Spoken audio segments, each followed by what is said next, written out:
Alhamdulillahilladzi hadana li hadza wa ma kunna linahtadiya laula an hadanallah.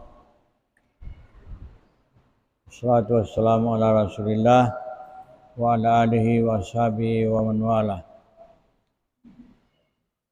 Sebelum saya memasuki pengajian ini, saya terlebih dahulu menyampaikan kepada Ma'had Ali bahwa besok insyaallah kelengkapan tiangnya asramanya Ma'had itu sudah akan ditambah besok. Karena kalau tidak salah jumlahnya nanti itu tiangnya mencapai 61 tiang. Luasnya itu rumah 23 meter kali 17,5. Jadi mungkin ya itulah yang terbesar barangkali di Kabupaten Baru ini. Dan kita upayakan nanti itu bagaimana dimanfaatkan di bawah dan di atas. Jadi karena sumbangan orang itu sudah rusak semua lantainya, maka untuk menekonomiskan itu, mengurangi ongkosnya, kita pakaikan saja triplex yang ketebalan 12 mili. Dan itu membutuhkan berapa? 150 lembar tehel. 150 lembar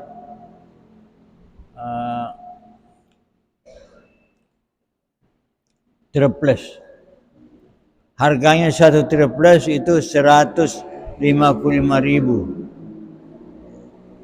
Belum lagi dindingnya nanti, belum lagi plafon-nya. Jadi mungkin membutuhkan sekitar 300. Nah, itu masih kita mencari, mungkin ada dermawan yang mau menyumbang. Karena kuda-kudanya saja itu sekitar 32 juta. Kemudian sengnya, atapnya itu sekitar 30 juta. Dan itu semuanya kita masih mengharap sumbangan dari orang. Jadi kalau mau cepat ya harus kita dapatkan sumbangan itu untuk kita belikan.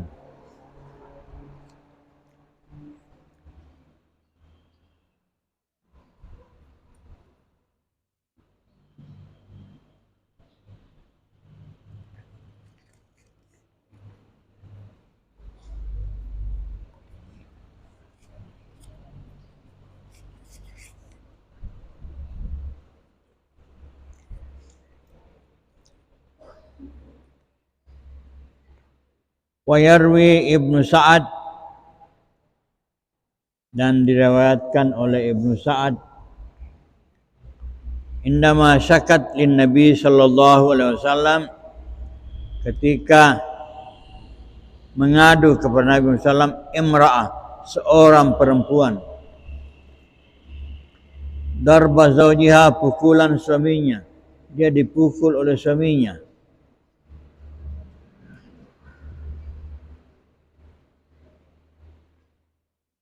Qala lizauji, Nabi berkata kepada suami perempuan itu, ini juga dirahasiakan siapa perempuan itu dan siapa suaminya. Yadillu ahadukum bidarbi imraatihi, senantiasa kalian itu memukul istrinya. Yadribu imraatahu, memukul istrinya atau perempuannya. Darbal abdi, seperti memukul hamba sahaya.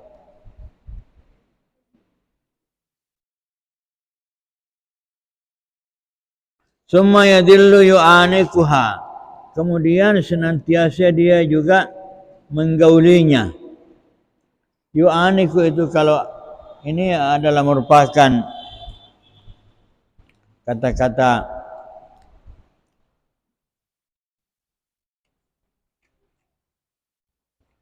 bukan secara lahiriah. Yu'aniku itu artinya memeluk. Jadi kita artikan menggauli. Jangan bicara dengan temannya. Nanti kamu gantikan saya di sini.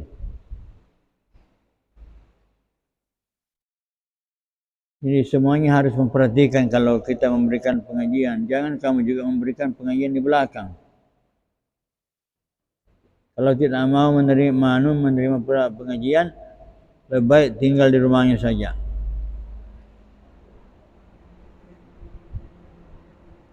Jadi dia juga pukul istrinya, tapi dia juga menggaulinya.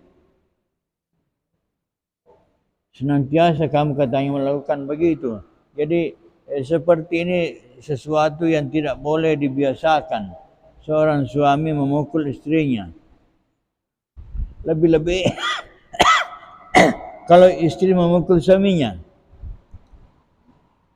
Suami memukul istrinya. Lebih-lebih kalau istri memukul suaminya. Kenapa? Karena seseorang itu ada yang mempunyai jiwa temperamen, suka emosi, suka melayangkan dia punya tangan ini kepada istrinya.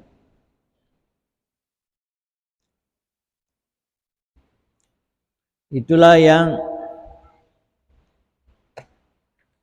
disampaikan Nabi kepada suami perempuan itu.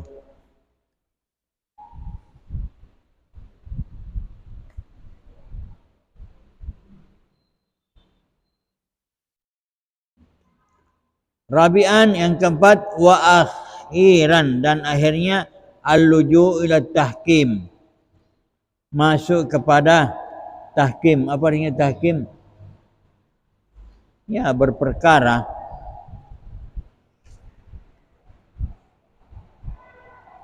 Atau perdamaian.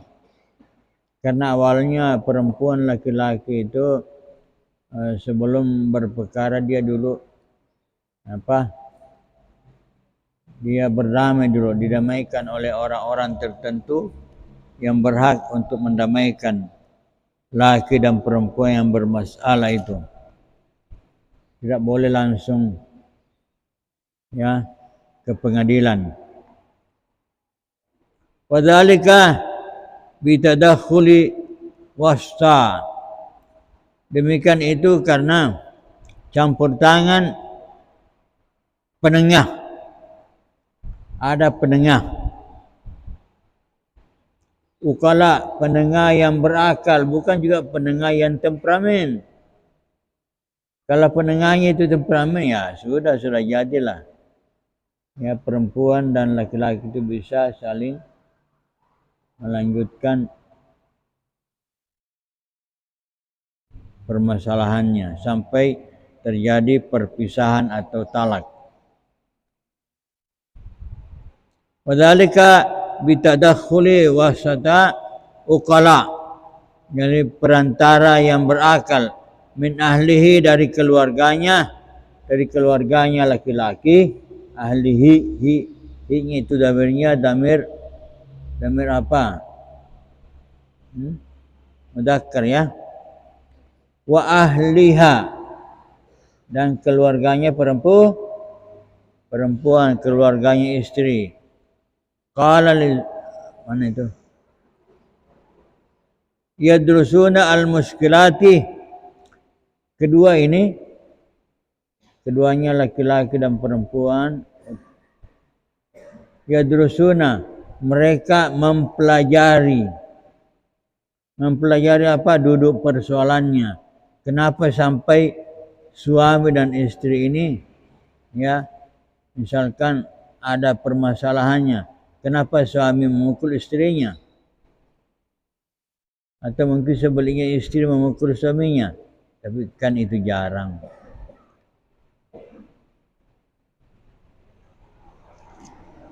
Jadi harus ada kejelasan.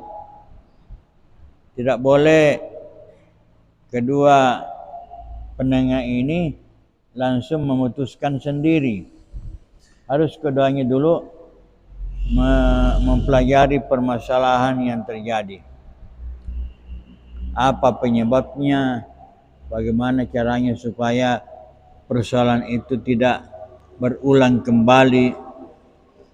Ya, tentu dari kedua belah pihak ini dinasihati, kamu jangan begini.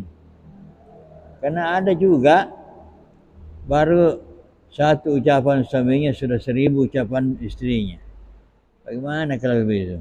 Itulah sebabnya anakku sekalian, kalau orang itu memilih pendamping adalah orang yang bijak. Orang yang bijak. Itulah sebabnya ada pendapat yang ideal, perkawinan ideal itu yaitu setengah umur laki-laki ditambah 6 tahun, itulah umur perempuan. Misalkan kalau laki-laki itu umurnya 24 tahun, setengah 24 berapa? 12 tambah 6. Cocok sekali. Sekarang peraturannya perempuan nanti bisa dinikahkan dengan laki-laki itu kalau berumur berapa? 18 tahun ya? 17 ke 18? Hah? Tambah sih. Biasanya 18. Nah itu kenapa? Diupayakan bagaimana laki-laki itu lebih tua ketimbang perempuan. Karena kalau laki-laki itu tua, maka dia bertambah akalnya dan bertambah kebijakannya. Kalau istrinya itu baru satu ucapan dilontarkan kepadanya, kalau dia membalas 1000, tinggalkan saja. Biar bicara terus sampai mati. Tetapi kalau kebetulan sama-sama umurnya, dia mengatakan 1, langsung suami mengatakan 2. Baku hantam ya. Kalau perempuannya itu tahu karate, baku karate ini. Nah, harus dibutuhkan kebijakan. Semakin tua umurnya orang itu semakin bijak. Tapi kalau sama-sama umurnya 18 tahun umurnya laki-laki, 15 tahun juga perempuan, oh sudah. Kalau terjadi permasalahan itu,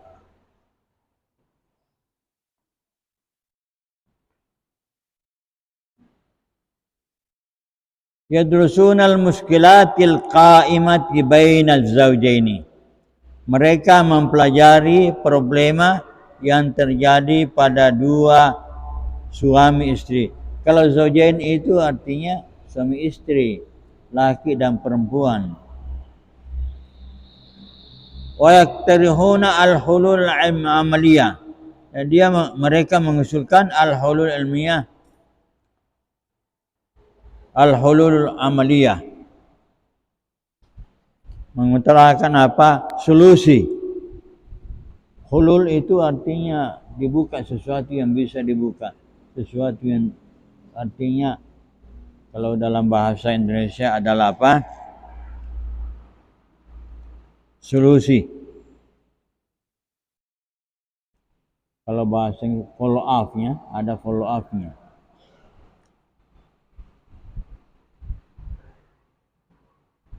Li'adatil wifaqi wa ta'afahumi, untuk mengembalikan al-wifaqi. Mengembalikan apa? Al-wifaq, apa artinya wifaq? Kedamaian lah, ya. Mengembalikan kedamaian atau persetujuan dari kedua belah pihak, wa tafahum, dan saling memahami, masing-masing memahami kesalahannya. Kalau terjadi begitu di antara keduanya, maka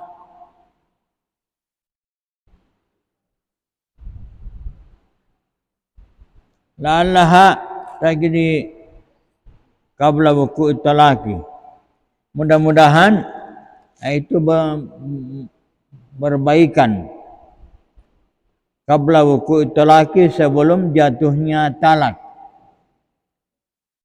Nah di sini talak itu dari laki-laki. Tetapi bisa juga kalau perempuan tidak tahan lagi, ya dia minta talak. Kalau laki-lakinya tidak mau mentalak, ya dia melapor kepada kuah untuk diberikan jalan keluar itu. Atau bisa juga kuah menjadi apa? Menjadi pendamai.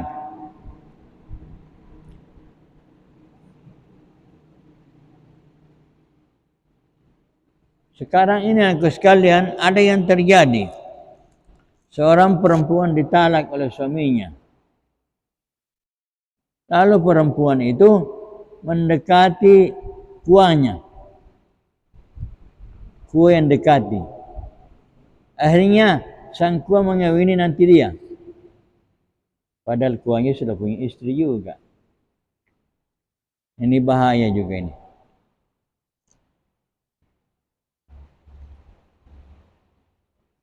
Jadi sebelum terjadi ya atau jatuh talak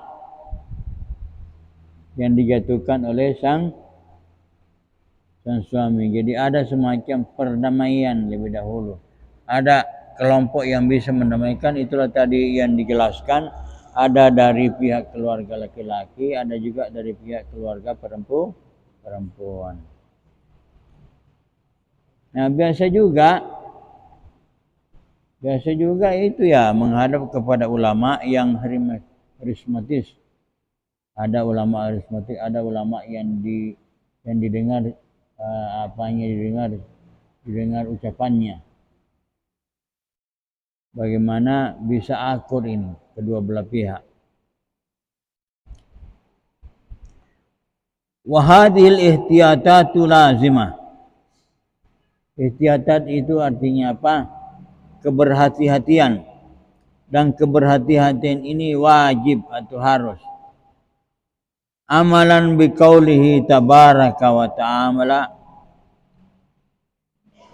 mengamalkan ucapan tabaraka wa ta'ala, Allah yang maha suci, maha tinggi, wallati takhafuna nusyudahunna, perempuan-perempuan yang dikhawatirkan nusyudahunna, nusyudnya itu artinya pelanggarannya.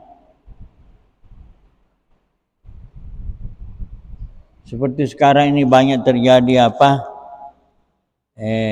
Perempuan berhubungan dengan laki-laki lain, apa namanya? Selingkuh. Ya, perselingkuhan. Dan sekarang ini marak. Orang mengatakan maraknya perselingkuhan ini karena adanya gaji tambahan, sertifikasi kepada pegawai-pegawai negeri. Perempuan dapat sertifikasi banyak, laki-laki juga mempunyai sertifikasi banyak. Akhirnya kedua-duanya mencari pasangan yang baru. Perempuan mencari laki-laki baru dan laki-laki mencari perempuan baru. Karena ya mungkin dikatakan kelebihan uang barangkali.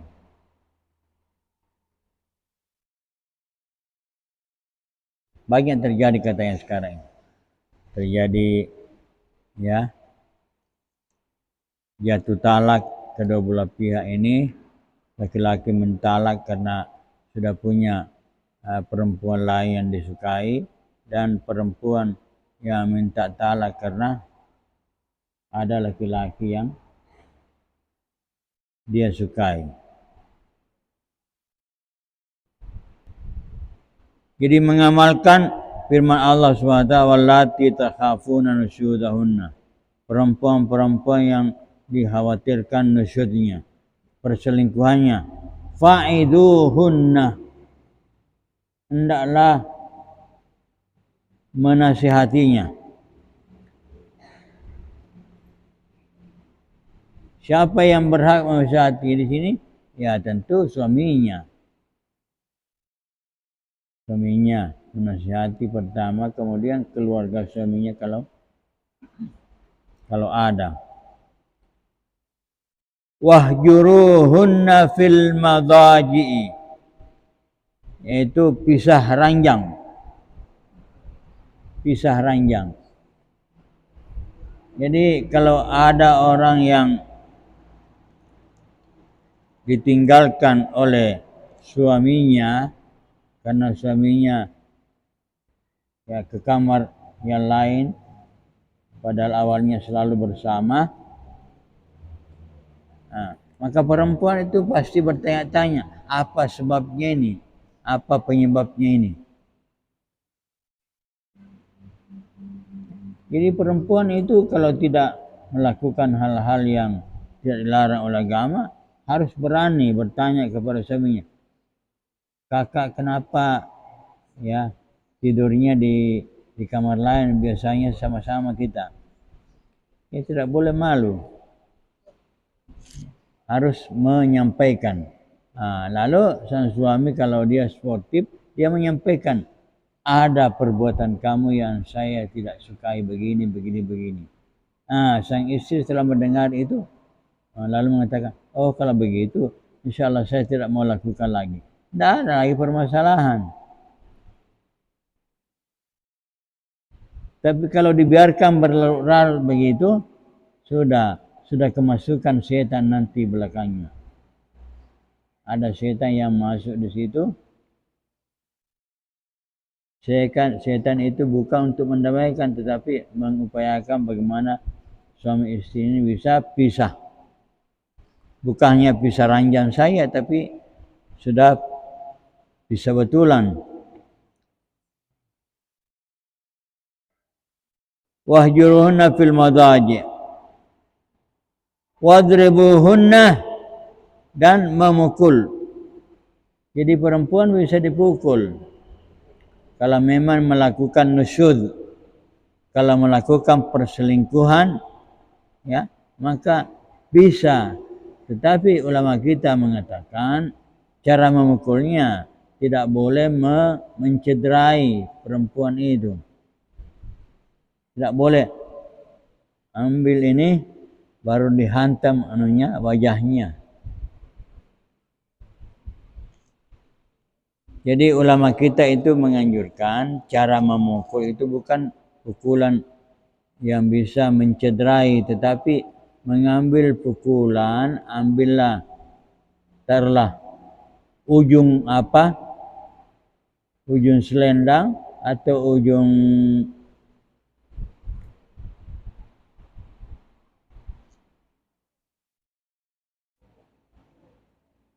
pokoknya yang tidak menyakiti perempuan itu. Karena tujuan utamanya sebenarnya itu untuk menjadikan perempuan itu malu, untuk mempermalu saja, bukan untuk menyakiti. Itulah sebabnya perempuan itu yang yang diberikan watak oleh Allah Subhanahu wa taala memiliki sifat malu melebihi laki-laki. Perempuanlah. Supaya apa yang menjadi permasalahan di antara keduanya itu bisa terselesaikan.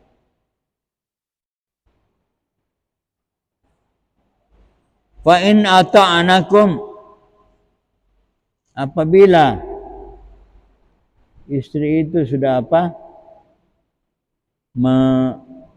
mentaati kamu, artinya apa yang dilakukan sebelumnya yang kamu tidak sukai itu sudah tidak dilakukan lagi. Wala tabghu alaihinna sabila, janganlah kamu sengaja mencarikan jalan. Maksudnya jangan memperpanjang permasalahan itu.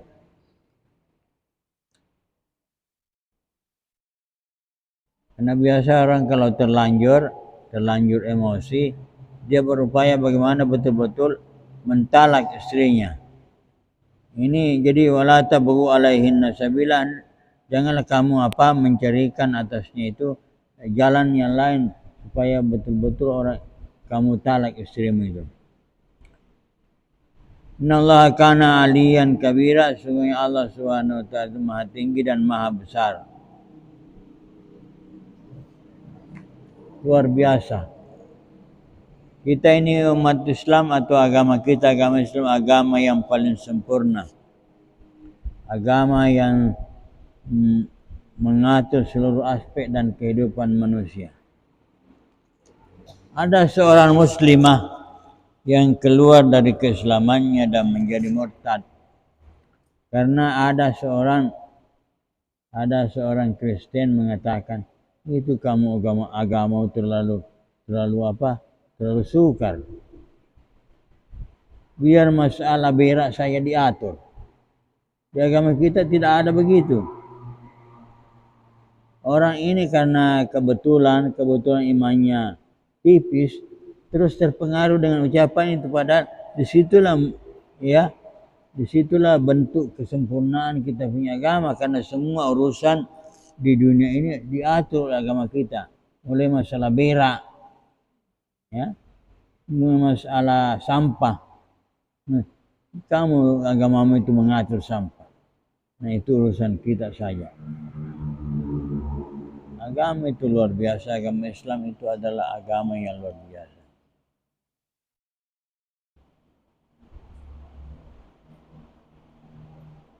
Wa in khiftum shiqaqa bainihima, apabila kamu mengkhawatirkan perpecahan di antara keduanya. Perpecahan ini karena ada masalah tadi, itu harus diselesaikan dengan cepat, didamaikan. Fab'athu hakaman min ahlihi, hendaklah kalian itu mengutus hakaman min ahlihi, hakim min ahli dari keluarganya, wa hakaman min ahliha, itu sudah ada sebelumnya itu. Yurida islahan, kalau memang menginginkan kedua pendamai itu menginginkan perdamaian. Yuwaffiqullahu bainahum, maka Allah Subhanahu wa taala merestui keduanya. Innallaha kana aliman khabira, sungguh Allah Subhanahu wa taala maha mengetahui dan maha memberitahu.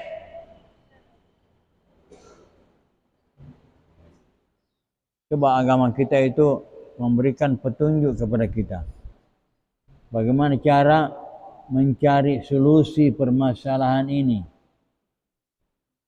Ada utusan dari pihak laki-laki, ada utusan dari pihak perempuan, berembuk itu mempelajari permasalahan keduanya ini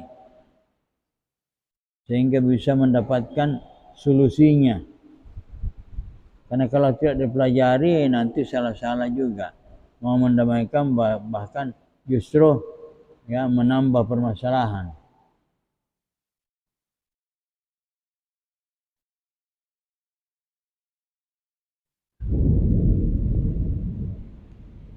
Ini ayat terdapat dalam surat An-Nisa ayat 34 sampai 35.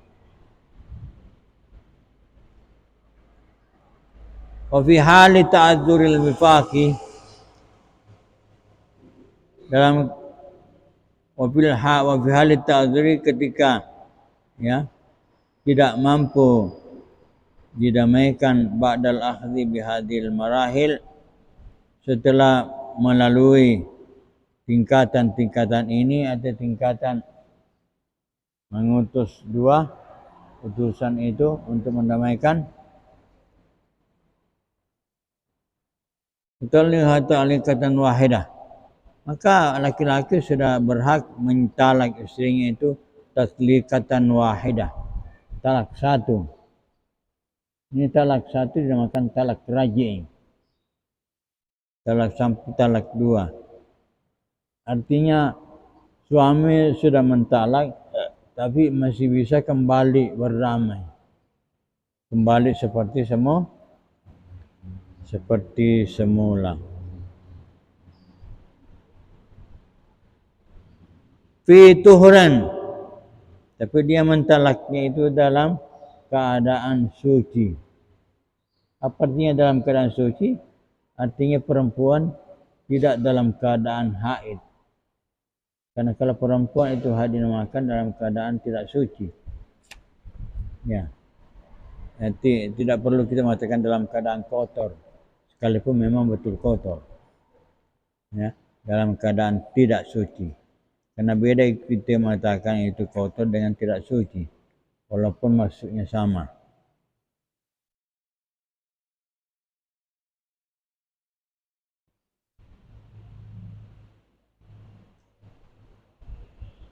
Lam jami'a fi. Lam yujami' fi dan tidak menggaulinya.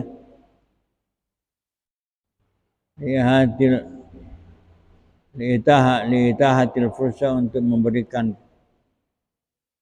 kesempatan fi adati al-hayati untuk mengembalikan kehidupan suami istri.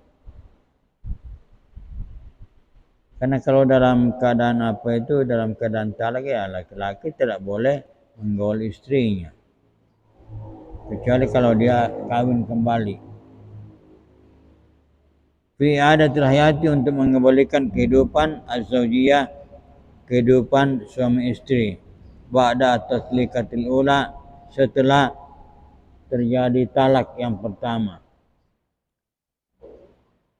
Biqaulihi tabaraka wa ta'ala, sesuai dengan firman Allah Subhanahu wa ta'ala, fa in talaqaha, apabila dia mentalak istrinya, fala junaha alaihima, maka tidak boleh atas keduanya ayat teraja kembali. Indana ayyukima hudullahi, jika dia itu ingin menegakkan batasan-batasan Allah.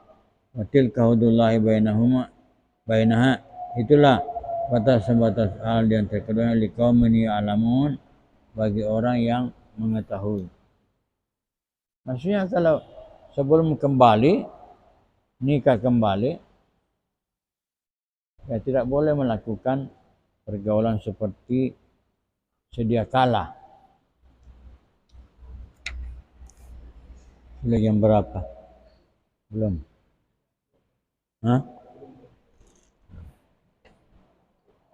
Wala junaha alaihima, tidak boleh atas keduanya ayat teraja. Apa ini? Ayat teraja indana yukim hudallah. Jadi masalahnya tidak boleh kembali kalau dia tidak kawin. Jadi namakan talak raji itu karena masih dibolehkan oleh agama untuk kembali. Kecuali kalau sudah talak 3 ya tidak boleh. Kecuali kalau perempuan itu sudah kawin dengan laki-laki lain, lalu dia sudah melakukan ya pergaulan hubungan suami istri, lalu tertalak suaminya, yang kedua mentalak, maka dia suaminya pertama bisa kembali kepadanya. Tetapi ada di sana itu nanti kau pelajari, ada namanya talak hulul. Tidak boleh itu perempuan sengaja hanya kawin saja karena mau kembali kepada suaminya yang pertama, tapi tidak melakukan hubungan suami istri dengan suaminya yang kedua. Hanya kawin saja, ini tidak boleh. Itu dilarang oleh agama. Talak hulul namanya. Dia mentalak itu, dia kawin itu untuk mendapatkan suami yang pertama. Ada orang yang biasa sepakat, oke, nanti saya kawin kamu. Tapi dia tidak melakukan pergaulan. Pernah terjadi satu kampung, tidak usah saya sebutkan kampungnya, pernah terjadi begitu. Karena masih mau kembali kepada suami yang pertama, dia kawin dengan laki-laki lain. Sudah kawin, talak. Terpaksa laki-laki yang lain tadi dikasih malu sekali dan dia meninggalkan kampung karena malu. Nah, ternyata perempuan itu memang tujuannya begitu.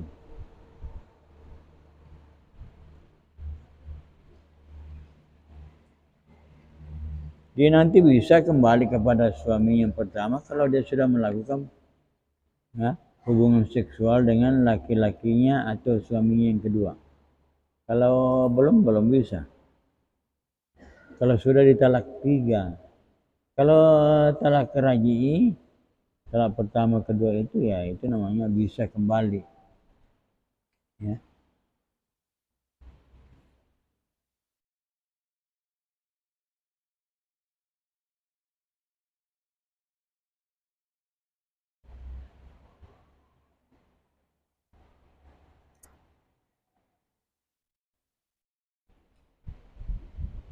Fayatabayan mimma dzakarnahu, dan jelaslah ma dzakarnahu apa yang kita telah sebut, annal islama, sesungguhnya agama Islam itu ittakhadha min ihtiyatatil lazimah. Dia mengambil ihtiyatul lazimah, artinya keberhati-hatian yang harus, yang wajib. Ma yahulu duna wuqu'ut talaqi, yang bisa membuka sebelum terjadinya talak. Sebelum terjadinya talak itu ada ihtiyatat al-lazimah seperti disebutkan sebelumnya itu.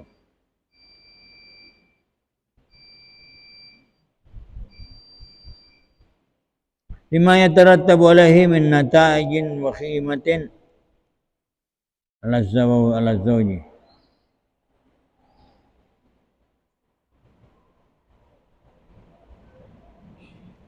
Adanya hasil-hasil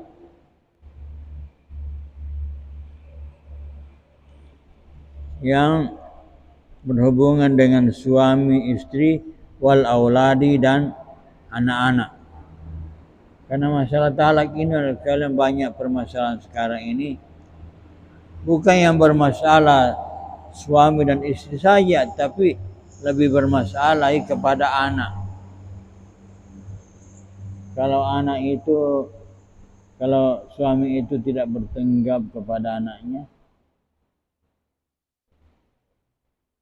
karena biarpun dia sudah mentalak istrinya, maka sang bapak ini tetap bertanggung jawab kepada anaknya. Biasa ada begitu, sudah talak istrinya langsung meninggalkan kampung itu. Lalu anak-anaknya itu ya ditinggalkan sama istrinya saja. Sudah sampai waktunya? Sudah sampai? Ada saya dengar tadi. Hanya dia enak-enak saja terus dia tinggalkan istrinya padahal banyak anak. Masih mendingan kalau satu saja, bagaimana kalau 10? Enak-enak saja. Bikin anak baru tidak tanggung jawab. Saya dulu anakku sekalian, ya baru tahun pertama saya kawin, terus saya terserang penyakit ginjal.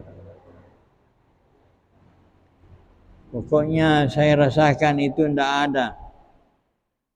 ada rasa enak.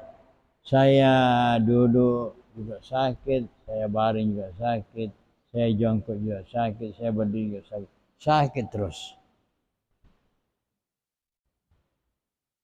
Yang saya pikirkan bagaimana? Yang saya pikirkan bagaimana? Bukan kematian saya saja saya pikirkan. Yang saya pikirkan bagaimana istri saya nanti ini untuk memelihara saya punya anak. Karena waktu itu istri saya sudah hamil. Bagaimana nanti ini? Itu namanya tanggung jawab anakku sekalian. Di dalam agama itu ada namanya tanggung jawab, ada juga namanya kewajiban.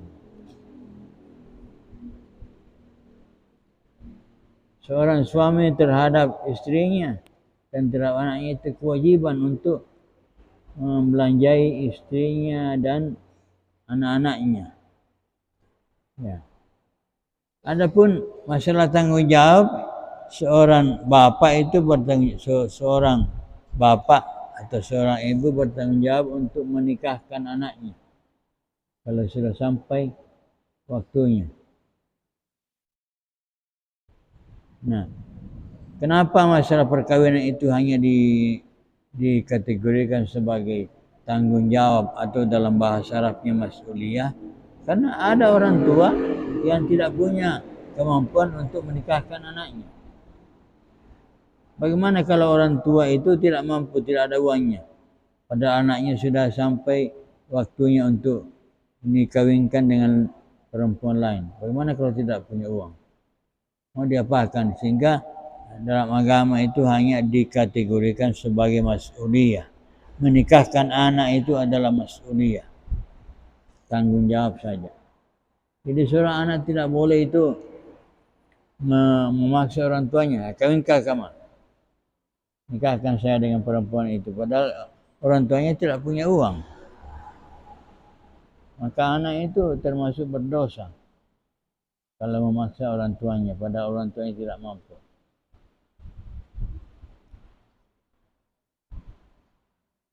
Nah, itulah barangkali yang sempat saya utarakan dalam pengajian ini. Mudah-mudahan ada manfaatnya kepada kita sekalian.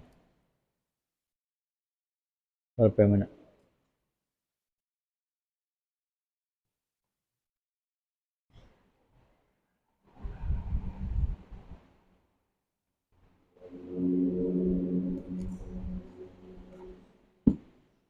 Untuk berkahnya pengajian ini, kita bersama-sama berdoa kepada Allah Subhanahu wa taala. Amin. Allahumma shalli ala sayyidina Rabbi zidna ilman warzuqna fahman. Allahumma alimna ma jahilna wa zakkirna bima nasina. Allahumma qina bil ilmi wa zayyinna bil hilmi wa karrimna bit taqwa wa jammilna bil afiyah. Wa sallallahu ala sayyidina Muhammadin walhamdulillahi rabbil alamin. Saya ingatkan kembali anak-anak Mahad, kiranya kalian datang besok di situ untuk membantu seperti biasa, membantu untuk mendirikan tiangnya itu. Assalamualaikum warahmatullahi wabarakatuh.